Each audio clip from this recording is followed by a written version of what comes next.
Episode watched, notes written, Subaru completely cooked. Let's get right into Rezero Season 3 Episode 2, A Showdown of Fire and Ice. Not to be confused with Game of Thrones, it's 2024, no one cares about Game of Thrones anymore, we care about Rezero, a series that will clearly have a much better satisfying ending. At least I hope so, or else I will sacrifice a baby goat, a very cute one. As we start the episode with Subaru resetting after his untimely demise, the first thing that jumps right into my head is, I really miss that sound effect, as strange as it is. It's so nostalgic for me, I really hope to see it again this season. I think they did an excellent job at portraying Subaru's mental state. I particularly love details like the arigato echoing in sync with Sirius's arigato to really give it that extra creepy feeling. I think tiny details like that really enhance this series. I also think that the puffier, as I called them in the last video, character designs really help sell that the character's mental state is so affected. Because the default character design is a lot cuter, whenever a character is strained or has a rougher edge, it really stands out more. So in a way, it kind of fits Rezero, not only because it is more in line with the light novel designs, but also because it really helps sell more whenever there's a character that is in pain in some way. Because the default is so cute, we can really feel the pain more in their face. Then we get Emilia, which after 4 story arcs, she still doesn't really understand Subaru. She says, "Don't do anything reckless." Bro, that's his whole entire gimmick. What do you think he's going to do with Subaru? And then he replies with some flowery words like, "I'll protect you," to which she blushes. So cute, such a lovely young couple. I'm sure nothing bad will happen to them in this arc. And then I was very disturbed by what happened because my episode stopped to a halt all of a sudden and entered this strange musical sequence, this roughly a minute and a half musical compilation with characters in the background doing stuff, and I thought to myself, is this what the kids call an anime opening? An anime opening in my Rezero? Jokes aside though, I really love anime openings, and I think we're going to see this one quite a bit more than the openings from Season 2, because they're not cramming as much material into so few little episodes, and also because, I guess, very soft, mild spoilers here, Arc 5 is a lot more action-centric, and so because there's less dialogue to animate, which is more time-consuming, I'm fairly certain they're going to be able to adapt everything and still have a little bit of a showcase time for the openings and endings, which, spoilers, are both very good. I really like the new opening, and I was a bit hesitant to talk about it in the last review video because I just heard the song with some credits playing in the background and I just wasn't feeling it initially, but I knew that these types of openings really grow into me really fast, especially when I see them with animation. And let me be honest, I have a confession to make. I didn't really love Redo, the first opening of the first season, at first listen, but then it really grew into me and now it's one of my favorite openings. So I knew that sometimes these openings need a little bit of time to cook. And as a quick aside, the second opening of the first season I loved at first listen because it's just original Myth and Droid is just goated. Anyway, let's move on. The new opening has a lot of cool sequences. I particularly enjoy when they sync the lyrics to Liliana, that was a very cute nod. And also there's this strange thing where the opening at some point transitions from peace to destruction. You even get this eerie fountain of tomato juice. I believe it is tomato juice, clearly. And it's so strange because I know Rezero for the wholesome, happy slice of life, so I don't know where all this destruction is coming from. I really love this shot where they have a sort of face-to-face with both teams, the protagonist team and the witch cultist team. I really love this one, and it really reminded me, strangely enough, this is a bit of a deep cut reference, but if you've ever played Danganronpa, there is a certain part where two teams that are arguing and they are set up in an argument team, one against the other. It just reminded me of that for some reason. I thought it was funny, but it's very good nonetheless. Speaking of the witch cultists, there is a bit of a nitpick, which I do have, but it's very slight, which is, on the opening, it does spoil for anime onlys that there is more than one gluttony sibling, which I think, unless I'm misremembering, I hope not, I think it's in Arc 5 where you realize that there is more than one gluttony archbishop. And this is a bit, it's not a huge deal, obviously, but I think that in Arc 5, having that tension where you finally realize, wait a moment, they are introducing themselves with different names and they're in different locations, so there's more than one gluttony archbishop, so it was a bit of a shocking reveal, which you don't really get because it's spoiled by the opening, so a little bit of less tension there, but either way, it's mostly a nitpick. The action sequences for this opening are very good, very hype. We see Garfield just punching a dragon. Shout out to all my Garfeelers out there. Garfeelers, rise up. Our boy is looking good in this opening. Even if they already spoiled small details, like for example there already being more than one gluttony archbishop, I do hope that they make slight changes to the opening throughout the arc. For example, that hooded witch cultist fighting against Wilhelm. I wonder who that is. Some of these shots are really cool and super on character. I love just Reinhard's nonchalantness, just being there, OP, and completely negating all attacks against him. He's just there like, hey guys, I'm here. And then I have this sort of love-hate relationship with Priscilla where, in my mind, I think I'm supposed to hate her character because I usually don't like these types of characters, but I just can't help but like her. She's a bit obnoxious, but I like her. And she just looks so cool in this opening. I have to admit, she looks pretty cool. And then I really like that they maintain the tradition for Fate openings of, at the high point of the chorus, we have Saber delivering a big Excalibur to an enemy. That is just glorious. Wait, it's Emilia? We're in Rezero? What? Jokes aside, I really like that scene. It did remind me, for example, of some of Fate Zero's openings where you have Saber just delivering an Excalibur.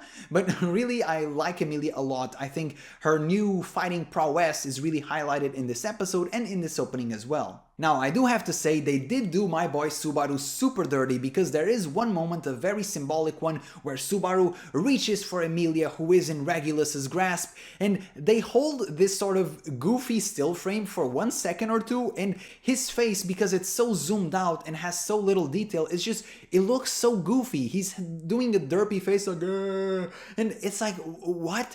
And I thought that maybe, despite the seriousness of this arc, they wanted to add a little bit of goofy Subaru humor because he is supposed to be very capable, but he is supposed to be very uncool in his own words. And so I thought, okay, this is a strange frame to end the opening in, but then the opening actually ends with a very sharp, edgy looking face of Subaru. So he does look cool in the end, but that frame there, it feels like an inside joke. Why did they hold that specific frame for so long? It's just so funny.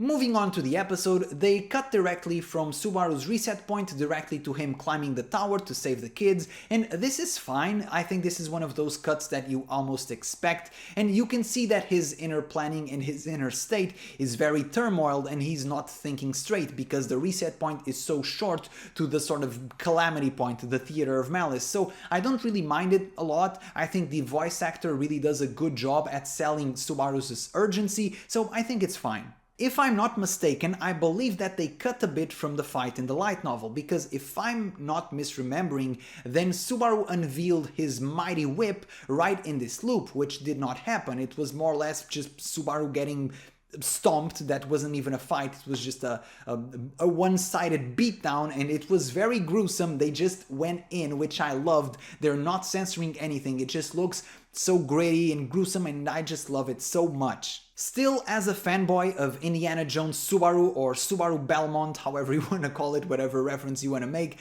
I'm a real big fan of a main character using a whip, and I think it fits him as a character perfectly, him not using a more knightly sword, for example. So I was a bit bummed that they sort of cut that scene, but we do get the whip at some point in this episode, so it's not entirely bad, just something that I would have liked to see, even if it was just 1 or 2 seconds. And to add to the very graphic scene of Subaru just being overwhelmed both physically and emotionally from the fear and anxiety and nervousness synchronizing with the kid, or Bluesbell, I don't know why I'm just calling him the kid, poor guy. But then also what really enhances this scene is Sirius's voice acting. It's so good, she sounds so crazy and deranged and like a complete lunatic, just what we want from the archbishops. We do get an awesome throwback to our favorite maniac, Betelgeuse Romane Conti, and we see that Sirius Romane Conti is also known by that name because she also has this strange proclivity to lick eyeballs of innocent people that are extremely scared. So that was an awesome throwback, and really I think this scene is almost like a direct competition of the voice actor for Subaru and the voice actor for Sirius as to who's doing a greater job, and honestly they're both awesome. After Subaru resets again because his fingers hurt and he hasn't trained his neck enough, come on bro, you're a man, just deal with it, where are you? Some kind of coward? I really like this directing choice, which is done more than one time this episode, where they overlap dialogue, and so we get a very cool way for us to get Subaru's monologue, which is a highlight of the light novel, and also to get to see what the other characters are actually talking about. And this is something, this overlap works very well in animation format. Obviously, you can't do this in a book unless you somehow train your eyes to read both pages at the same time, which is an impressive ability, not one that I will want to train or would even be able to do. But here it works very well, not only because you get multiple information at the same time, so you can sort of cheat your way into getting more screen time for every character, but also because you can really feel that Subaru is stuck in his head and is not listening to anything around him. Also, I just have to say that the headbutt scene just made me giggle so much. I didn't even remember it, and it was just after one of the most gruesome resets for Subaru. It's just the headbutt scene is such a mood breaker. It just made me laugh out loud. And once again, I love the attention to small details. For example, Liliana being criticized for her very awkward wink, which I can relate with, but unlike me, she has Priscilla, who kindly teaches her how to wink in a beautiful way, which is so Priscilla-like and also so out of character at the same time. It was a very cool scene that you might miss if you're just paying attention to the subtitles. In this new loop, Subaru decides to call upon Reinhard for help, which I would have done right away, maybe that's just me, but then again, I'm not Subaru, I'm not as brave or daring or self-destructive as he is. I don't know if that's a good or a bad thing. And Reinhard comes running through the water like Sword Saint Jesus, and to that I have to say, I counted the seconds, and he said in the previous episode that he wouldn't take more than 5 seconds, and here he took more than 5, so immersion ruined, series ruined. I can't take it, I'll stop watching right now, this is just not good. Obviously, the explanation for this is that he wouldn't take more than 5 seconds for Felt, but it's Chin, and no one cares about Chin, not even Reinhardt, he can't even pretend. But jokes aside, I really like that he said something like, oh, I took a bit of time looking for the shortest route. I enjoy that Reinhardt always tries to come off as this sort of cerebral, very knightly type of character, when bro is truly, in his heart of hearts, a meathead. And I don't blame him, because if you're that strong, you have no reason to actually think elegantly about things. You can just run on water, apparently that's a thing he can do. So I really like that he always tries to pretend he's more knightly than he is, when in fact he's just brute forcing everything because he can and he should. The conversation between Reinhard and Sirius is fun in terms of seeing their characters and values clash, but also I think that Reinhard is way too calm sometimes, and I know that he always has to be super calm and on point because he's essentially a walking nuke, but I think that Emilia's approach later in the episode is much more fit to deal with archbishops, but still, that's just a minor nitpick. The fight with Reinhard is super funny because once again the dude is too polite and his actions and words do not match at all. He's saying stuff like, these chains are troublesome, as he's deflecting them with his bare hands and then literally breaking them with his bare hands. And then as we reach the climax of this fight, I see that the director somehow accessed my sleep paralysis demon, because that face from Subaru, that's spooky, and this episode has some spooky faces, and that's one of them. And despite the scene being super Sirius, no one has ever made this pun before, I'm so original. In the final strike of the fight, I was expecting Reinhardt to just, roundhouse kick and smash her face, or punch her or anything. Nah, bro is the Sword Saint, so he just slashes her with his hand, because that's something he can do, because it's Reinhardt, he can do anything. And after Reinhardt unveils Sirius's CGI inner juices, he notices that everybody's juices are coming out, and this scene is mega eerie. First of all, because we get the glimpse of the kid next to Subaru, so once again, this episode and Sirius are just not leaving the kids alone, which is even more disturbing. And the next shot is great because you really get to see Reinhardt's desperation in his face, and it really touches his particular personal wound of not being able to protect those around him and not being able to achieve some things despite being so strong. Here, he knows that he's the strongest and perhaps unbeatable and too overpowered for this universe, some say, but everybody around him isn't, and so he has to think about those around him as well. And so obviously this is a discarded timeline, but the pain and the guilt that would be on Reinhardt's mind in this timeline would just be out of this world. That timeline is so creepy that it almost makes me wish for a sort of alternative timeline with Reinhard as the dark main character. My name is Reinhard, and I'm the former Sword Saint, but now I'm just a rogue hero, because I couldn't protect those dear to me, and everybody is too weak, so I fight alone. Fantasy booking aside, we get back to Subaru's reset point, and his eyes are very baggy, and once again, character designs, super cute, any small change, very noticeable, even for Beatrice, who apparently can see that his character design isn't looking too good. And it's scenes like this that I really love in Arc 5, where you can see that after 1 year of relationship building, and especially after the events of Arc 4, how some relationships have changed and evolved and grown. For example, here, Beatrice immediately trusts Subaru. She doesn't even know the context. She perhaps can guess that he can tell her the full context, but she trusts him fully, and I think that's great. The relationship between Subaru and Beatrice, especially in contrast to how it started out all the way back in season 1 of the anime, is to me one of the highlights of Arc 5. We get a small explanation from Beatrice explaining why they can't fight alongside Reinhard, because he's just too OP. He's so OP that he's symbolically and literally meant to fight alone, because he just disables magic use around him, which is also a nice callback, if you remember from season 1, to where Reinhard had to hold back so that Emilia could heal Rom. This type of exposition may seem a bit too verbose for the anime, but I do think it's good that they added it in here, because they do need to establish to the audience why Subaru can't just call Reinhard and fight alongside Beatrice at the same time. In another callback to season 1, we see Subaru getting absolutely hyped for Shamak. He even nicknames it Shamak-san, which, you know, it's Subaru, he's a nerd. And now Emilia also joins the fray, and it is cool to notice that her character design, because the situation is now more Sirius, okay, I'll stop. Because the situation and atmosphere is a lot more tense, you can see that her character design is a bit rougher, a bit edgier. So she was one of the characters I thought that whose character design really rounded her out in the previous episode, but now she seems a lot more serious. These character designs overall are really growing on me. The only one I still think was completely atrocious was Roswell, but then again, the puffy clown look perhaps suits him more than I wish it did. So yeah, I wouldn't trust my kids around a man that looked like that, especially with the makeup and the roundy face and the creepy smile, but you know, it's Roswell, so who cares? After we see a glimpse of perhaps a rare moment of empathy or worry from Priscilla, we're still not entirely sure if Priscilla can have those types of emotions that normal humans have, but it's cool nonetheless. We see that Emilia has an epic line of dialogue which reads like this: "I only feel bad when scolded if I've done something wrong," which I get what she means, and she's super innocent, but this is also the ultimate gaslighting dialogue line.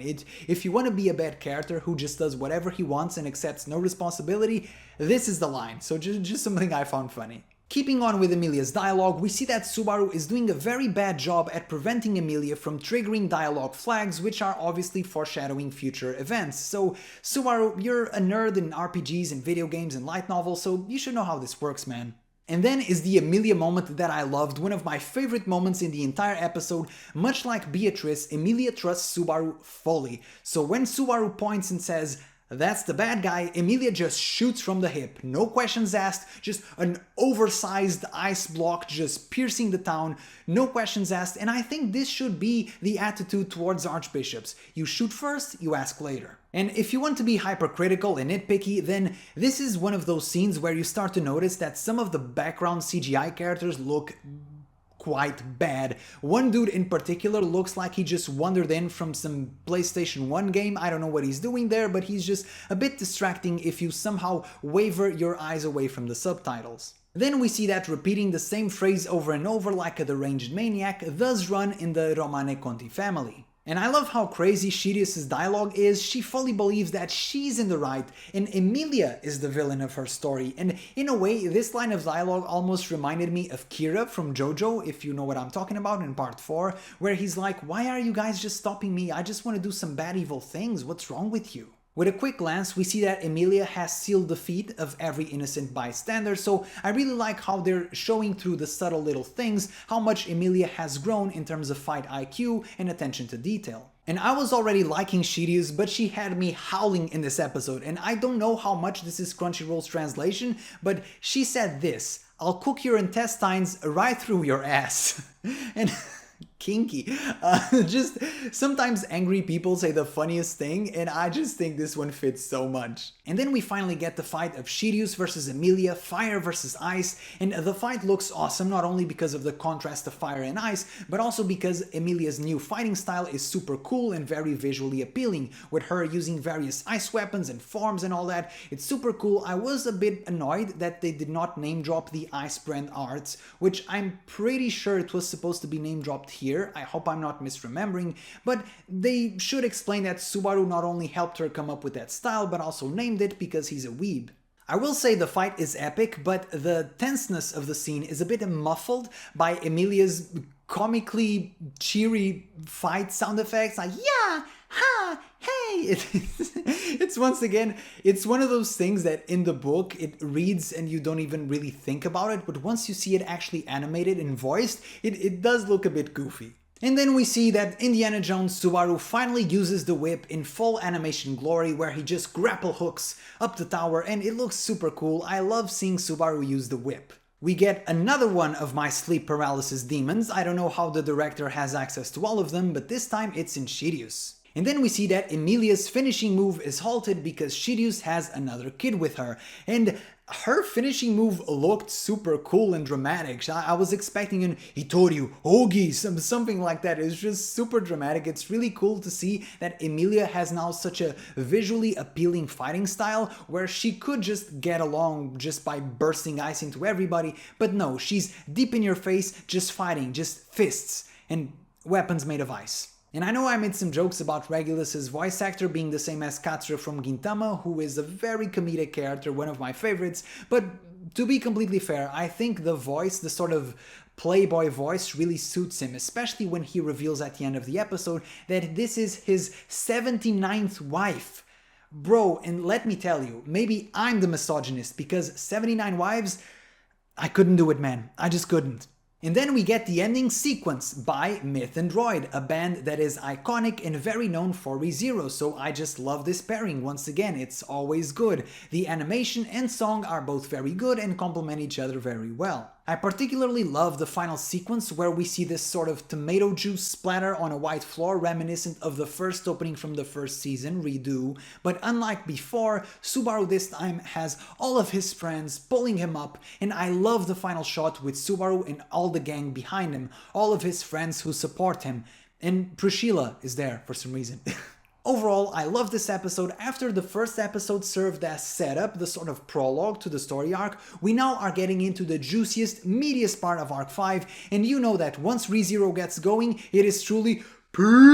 As I think I made obvious in this video, the character designs are now really growing on me. The only minor complaint I have in terms of visuals is obviously the CGI characters, which in case you're paying hyper attention and really skimming through the background instead of focusing on the main characters, you'll see that some of them look a bit goofy, but honestly that's a minor nitpick, I don't really care. The scenes are as gruesome as they were in the light novel, the voice acting is doing a tremendous job of really elevating these scenes to the peak of the peak, and I love Subaru's voice actor, I love Sirius's voice actress. This arc is going to be really fire. And I swear I wasn't making a pun with Sirius again because of the fire and all that, but I'm not cutting it out, it stays in the video. So what did you think of this episode? Be sure to leave it in the comments below, and if you are an anime only, you are not yet allowed to watch my review of volume 17 because it does contain spoilers, and while I want your watch time, what I want more is your love. So lame. I really thought I was cooking there for a second. Anyway, be sure to leave a like, subscribe, and ciao!